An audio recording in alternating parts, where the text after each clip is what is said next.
Ngayon, eto naman mga kababayan, mega mega love shoutout po sa inyong lahat. Kumusta po kayo? Magandang umaga, magandang gabi, magandang hapon, magandang tanghali kung saan man po kayo ngayon. Mga kababayan, yung ating tatalakayin ngayon or ating pag-uusapan ay patungkol po dito kay Bato de la Rosa. Oo, alam niyo naman po si Bato de la Rosa ay isa po sa perpetrator, no? Perpetrator ni Duterte doon sa dahig na may kasong crimes against humanity.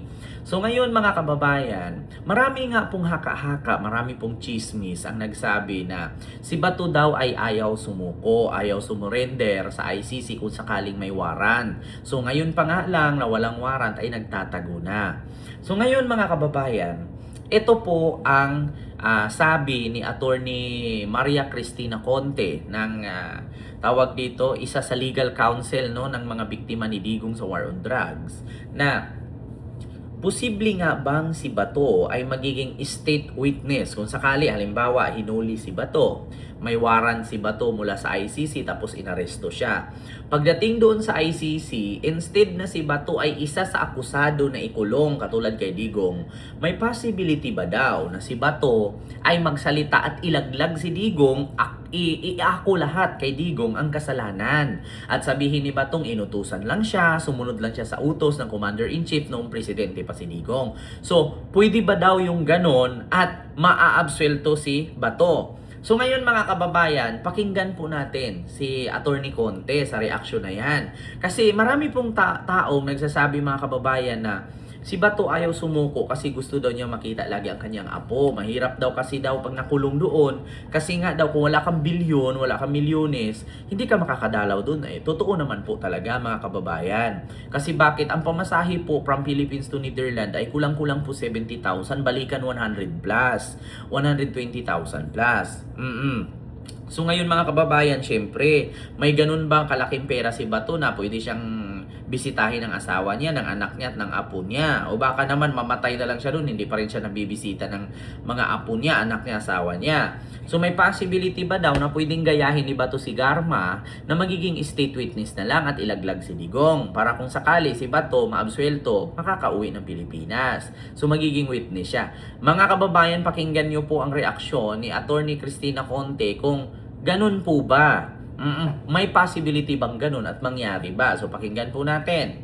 Ito po. The intention is for him to be a state witness Mm. at if the intention is for him to be a state witness at ma-immune from suit, kumbaga hindi na makasuhan, sorry, wala pong ganun sa ICC. If you Patay. are one of the most responsible, you are. But you can testify for in behalf of yourself and in the cases of others. Pwedeng nangyayari na yan nalaglagan, kumbaga, pero hindi ka makakaiwas sa kaso laban sa'yo. The list of 5 police officers, yung other names are Romeo Karamat, Eliazar Mata, and Edilberto Leonardo, that nag-issue daw ng parang summons or request to cooperate yung ICC. And then in Duterte's documents, there's a list of about 8 persons who are treated or considered as co-perpetrators. If the intention is for him to be a state witness at ma-immune from suit, kumbaga hindi na makasuhan, sorry, wala pong ganun sa ICC. If you are one of the most responsible, you are. But you can testify for in behalf of yourself and in the cases of others. Pwedeng nangyayari na yan nalaglagan, kumbaga. So narinig nyo mga kababayan. So kung halimbawa naman daw, si Bato ay maaresto ng ICC o maglabas na ng warrant ang ICC at arestuhin na siya ng otoridad dito sa Pilipinas katulad sa nangyari kay Digong. So may possibility ba daw na si Bato ay mag-state witness na lang at ilalahad-lahat, no? Ilalahad-lahat itong mga nalalaman niya patungkol sa war on drugs. Pwede po 'yun. Mga kababayan, na ilahad niya or ilaglag niya si Digong kasi hindi naman daw maiwasan yung laglagan. Pagdating daw kasi sa huli, ayan, ano na yan, yung iba daw damay-damay, kahit hindi kasali, idadamay para may karamay. Or else, maghugas kamay, tas ilaglag lang, si Digong lang ang may gawa niyan, si ganito lang ang may utos niyan, wala akong kinalaman, hindi daw yan maiwasan. Pero mga kababayan, sa ICC daw po, walang ganun. So ngayon mga kababayan, kung isa ka sa kasama doon sa siyam na redacted na co-perpetrator ni Digong, no, sa tawag dito, crimes against humanity, ay talagang wala kang kawala. Naku po mga kababayan, walang kawala pala talaga si Bato. So, parang maghandog na lang siguro tayo ng kanta dito ng habang buhay pa rin sa'yo'y naghihintay, umaraw man o uulan, di sasaplay. Nako mga kababayan, mukhang hahawak ng rihas, magguguhit ng uling ito. Mga kababayan sa pader, magbibilang na kung ilang araw na siyang nakulong doon. Mga kababayan, ako po, based on my observation, once pala na maikulong si Bato doon, wala na po pala talagang uwian.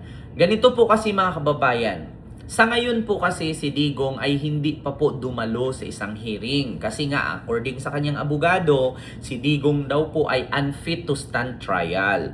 Ngunit mga kababayan, napatunayan po ito ng ICC na si Digong ay nagdadrama lamang. According nga sa balita, na nalaman daw ng ICC na si Digong ay nagdadrama lamang sa gawa-gawang sakit or dramang sakit. So hindi daw naniniwala ang ICC kasi nga daw nag-provide daw ito ng mga medical doctors. Inalam kung si Digong ba daw ay hindi makakilala, si Digong ba daw ay makalimutin na.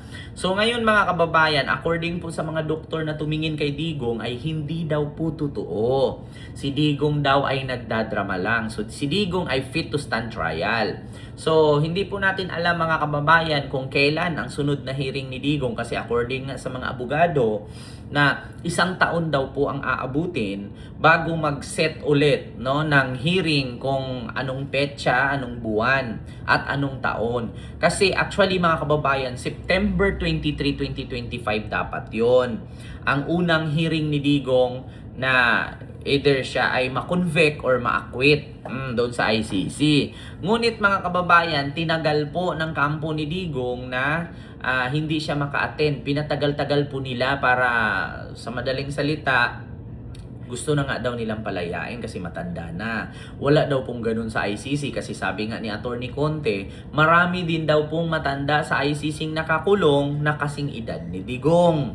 Oo. So ngayon mga kababayan, na napag-alaman ng doktor ng ICC na mga tumingin kay Digong na drama lang. Kasi bakit? Isa po sa example mga kababayan, kung bakit ang taga-ICC ay nabisto ang pagdadrama ni Digong, isa na din pong kadahilanan yung mga statement ng mga anak niya. Paano daw nangyaring hindi makilala ni Digong ang mga taong nakapaligid sa kanya at nakakalimutan niya ang mga pangyayari kung mismong mga anak niya na nagsasalita sa vlog, sa social media habang tinatanong sila sa interview ng media na ang sabi naman nila okay naman daw ang tatay nila, nakakausap daw nila at humihiling pa nga daw ng dasal para sa Pilipinas. So ibig sabihin si Digong hindi po totoo na hindi makakakilala. Kasi mismo mga anak niya nagpapatunay na okay naman daw. No? Mismo ang mga anak niya nagpapatunay na wala naman daw problema.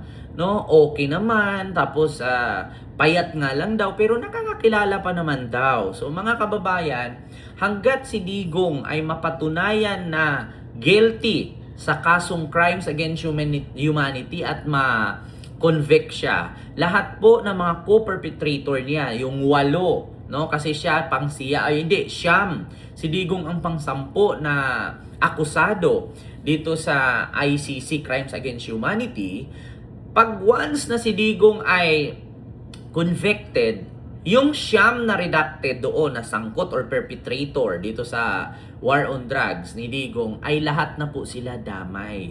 Kumbaga parang napanood natin yan sa movie na may aswang-aswang. Oo, pag pinatay mo ang haring aswang, lahat ng mga nahahawaan pagiging aswang, mamamatay din po lahat. Parang ganon, yung napapanood ninyo sa mga movie, no, sa pelikula, na, sino yung leader ng aswang? Pag pinatay nyo yung leader ng aswang, yung mga aswang mamamatay lahat.